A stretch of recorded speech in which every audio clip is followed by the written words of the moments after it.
धरती खून से लाल न हो।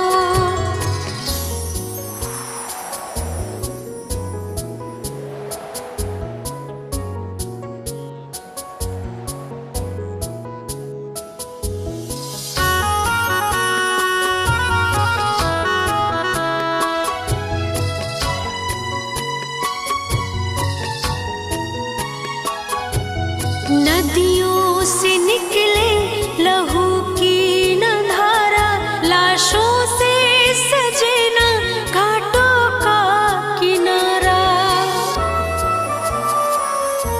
गुलों की फिजाएं वादी बने, फिर कब्रें बने न समाधि बने।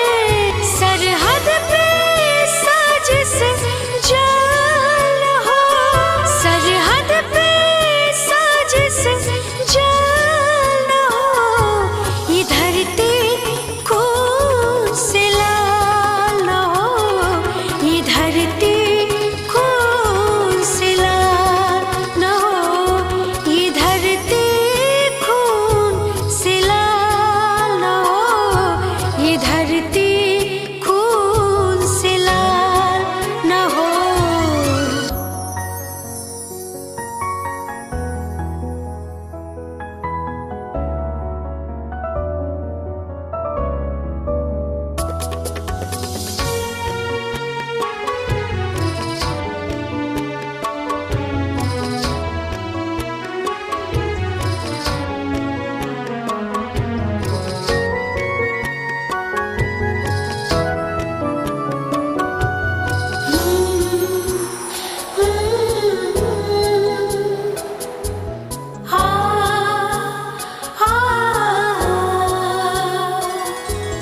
जब तक फलक पे हो चांद सितारा, हिंदू